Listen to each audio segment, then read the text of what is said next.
আজকে আপনারা নিশ্চয়ই ভিডিওর থাম্বনেল দেখে বুঝতে পারছেন আজকে আমরা কি নিয়ে আলোচনা করতে যাচ্ছি। আজকে আমরা আলোচনা করব আশরাফ হাকিমের ট্রেনিং নিয়ে। অনেকেই বলেন আশরাফ হাকিম নাকি স্পিড বেশি, কিন্তু তার কোনো ডিফেন্সিভ স্ট্যাটিসও খারাপ। আজকে আমরা সেই সমস্যারই সমাধান করব।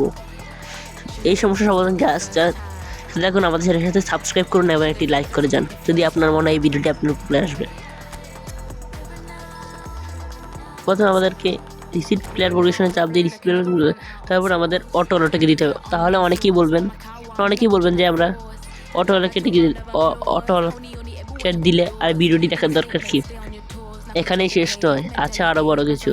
আমাদের এখানে এই স্টেট থেকে আর্ট করে দিতে হবে এবং এই আর্ট করে আমরা এখানে দিব ডিফেন্স লাইনে।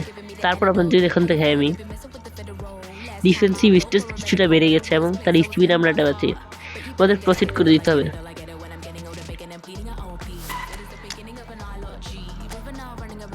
এখন 94 হয়ে গেছে, কিন্তু এই বিষয়টা তাদেরই জন্য যারা তাদের রেটিং কমলে কোনো সমস্যা হবে না, কিন্তু তাদের রেটিং কমলে সমস্যা হবে তারাই ভিডিওটি দেখার কোনো দরকার নেই।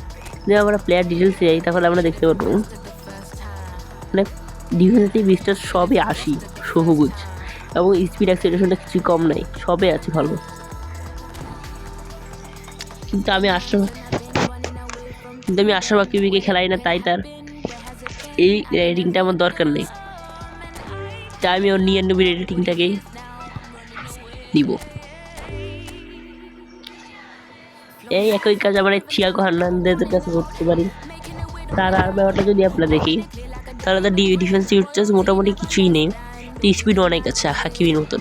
সেই ক্ষেত্রে আমরা তার ক্ষেত্রে হাকিমের মতো জিনিসটা করতে পারি, কিন্তু সেই ক্ষেত্রে একটা রেটিং কমে যাবে। এটা বুস্টার ম্যানেজারের ক্ষেত্রে কিন্তু 99 হয়, কিন্তু সেই ক্ষেত্রে আর 99 হবে না। তাই যাদের রেটিং কমলে কোনো সমস্যা নাই তারাই এই ফর্মুলাটা ইউজ করতে পারেন। আর কোন কোন প্লেয়ারে আপনাদের পরিবেশন লাগবে সেটা ভিডিওর কমেন্ট বক্সে লিখে যান। দেখার পরবর্তী ভিডিও, ততদিন ভালো থাকবেন। আল্লাহ হাফেজ।